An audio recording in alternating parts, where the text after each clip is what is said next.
ಪ್ರಪ್ರಥಮವಾಗಿ ಬೆಳಗಾವಿ ಜಿಲ್ಲೆಯಲ್ಲಿ ಸಂಗೊಳ್ಳಿ ರಾಯಣ್ಣ ಸೊಸೈಟಿ 2018ರಲ್ಲಿ ಬಂದ್ ಆಯಿತು. ಅದಾದ ನಂತರ ಬಸವೇಶ್ವರ ಸೊಸೈಟಿ ಚಿಕ್ಕೋಡಿ ಅದು ಕೂಡ ನೂರಾರು ಕೋಟಿ ಹಣವನ್ನು ತಗೊಂಡು ಅವರು ಕೂಡ ವಂಚನೆ ಮಾಡಿದರು.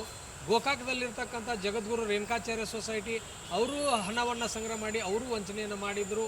ಇತ್ತೀಚಿನ ದಿನಗಳಲ್ಲಿ ಕಿತ್ತೂರು ರಾಣಿ ಚೆನ್ನಮ್ಮ ಸೊಸೈಟಿ ಬೈಲ್ಹೊಂಗಲ್ ಅದರ ಅಧ್ಯಕ್ಷರಾದಂಥ ಡಾಕ್ಟರ್ ಸಾಧನವರು ಅವರು ಕೂಡ ಸುಮಾರು 1200 ಕೋಟಿ ರೂಪಾಯಿಗಳ ಹಣವನ್ನು ಠೇವಣಿಯಾಗಿ ಪಡ್ಕೊಂಡು ಇವತ್ತು ಜನರಿಗೆ ಮೋಸ ಮಾಡಿದ್ದಾರೆ.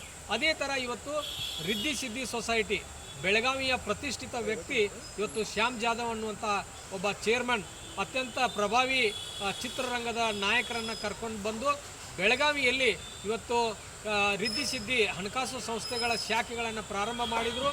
ನೂರಾರು ಕೋಟಿ ರೂಪಾಯಿ ಹಣವನ್ನು ಆ ಸೊಸೈಟಿಗೆ ಠೇವಣಿಯಾಗಿ ಪಡ್ಕೊಂಡ್ರು. ಠೇವಣಿ ಅವಧಿ ಮುಗಿದ ಮೇಲೆ ಗ್ರಾಹಕರು ಹೋಗಿ ಕೇಳಿದರೆ ಸೊಸೈಟಿ ಬಂದಾಗಿದೆ, ಹಣ ಇಲ್ಲ ಅಂಥೇಳಿ ಜನರಿಗೆ ವಂಚನೆ ಮಾಡಿದರು. ಅಂಥ ಒಂದು ವಂಚನೆಗೊಳಗಾದಂಥ ಠೇವಣಿದಾರರು ಜಿಲ್ಲಾ ಗ್ರಾಹಕರ ನ್ಯಾಯಾಲಯದಲ್ಲಿ ಪ್ರಕರಣಗಳನ್ನು ದಾಖಲು ಮಾಡಿದರು. ಆ ದಾಖಲು ಮಾಡಿದ ಮೇಲೆ ನ್ಯಾಯಾಲಯ ಆದೇಶ ಮಾಡಿತು. ಆದರೂ ಕೂಡ ಆದೇಶವನ್ನು ಒಪ್ಕೊಳ್ಳದೆ ವಿರೋಧ ಮಾಡಿದರು. ಆವಾಗ ಕ್ರಿಮಿನಲ್ ಮೊಕದ್ದಮೆ ದಾಖಲಾಯಿತು. ಆ ಕ್ರಿಮಿನಲ್ ಮೊಕದ್ದಮೆಯಲ್ಲಿ ಈ ಶ್ಯಾಮ್ ಜಾಧವ್ ಅವರಿಗೆ 1 ವರ್ಷ ಜೈಲು ಶಿಕ್ಷೆ, 25,000 ರೂಪಾಯಿ ದಂಡವನ್ನು ಕೊಡಬೇಕು ಅನ್ನುವಂಥ ಆದೇಶ ಆಯಿತು. ಅದನ್ನು ಕೂಡ ವಿರೋಧ ಮಾಡಿ ಅವರು ರಾಜ್ಯ ಗ್ರಾಹಕರ ಆಯೋಗ ಬೆಂಗಳೂರಿನಲ್ಲಿರ್ತಕ್ಕಂಥ ನ್ಯಾಯಾಲಯದ ಮೊರೆಯನ್ನು ಕೂಡ ಅವರು ಹೋಗಿದ್ದರು. ಇವತ್ತು ಬೆಂಗಳೂರಿನಲ್ಲಿರ್ತಕ್ಕಂಥ ನ್ಯಾಯಾಲಯವು ಕೂಡ ಸಮಗ್ರವಾಗಿ ಪರಿಶೀಲನೆ ಮಾಡಿ ಬೆಳಗಾವಿ ಜಿಲ್ಲಾ ಗ್ರಾಹಕರ ನ್ಯಾಯಾಲಯ ಮಾಡಿದಂಥ ಆದೇಶ ಸರಿ ಇದೆ ಅನ್ನುವಂಥ ವಿಚಾರದೊಂದಿಗೆ ಆ ಮೇಲ್ಮನವಿಯನ್ನು ತಿರಸ್ಕಾರ ಮಾಡಿದರು.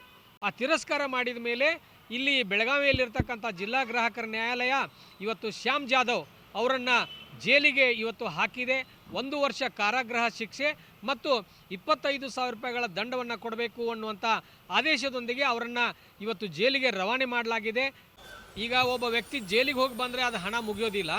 ನಮ್ಮಲ್ಲಿ ಸೆಕ್ಷನ್ 71 ಅಂದರೆ ಕಲಂ 71 ಅಂತ ಗ್ರಾಹಕರ ಕಾಯ್ದೆಯಲ್ಲಿ ಇದೆ.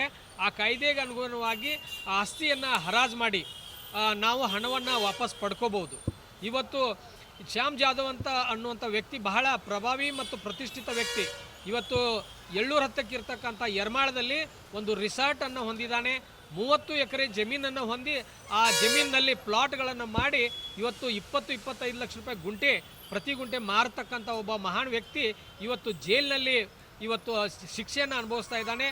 ಆದ್ದರಿಂದ ಎಲ್ಲ ಸಹಕಾರಿ ಹಣಕಾಸು ಸಂಸ್ಥೆಗಳ ಮುಖಂಡರಿಗೆ ನಾನು ಇವತ್ತು ಈ ಒಂದು ಪ್ರಕರಣದ ಮುಖಾಂತರ ಅವರಿಗೆ ಎಚ್ಚರಿಕೆಯನ್ನು ಕೊಡ್ತಾ ಇದ್ದೀನಿ. ಬರುವಂಥ ದಿನಗಳಲ್ಲಿ ಯಾರೇ ಠೇವಣಿದಾರರಿಗೆ ನೀವು ವಂಚನೆ ಮಾಡಿದ್ದೇ ಆದರೆ ನಿಮಗೆ ಜೈಲು ಶಿಕ್ಷೆ ಕಾಯಂ ಅನ್ನುವಂಥ ಎಚ್ಚರಿಕೆಯನ್ನು ಈ ಒಂದು ಮಾಧ್ಯಮದ ಮುಖಾಂತರ ಕೊಡ್ತಾ ಇದ್ದೀನಿ.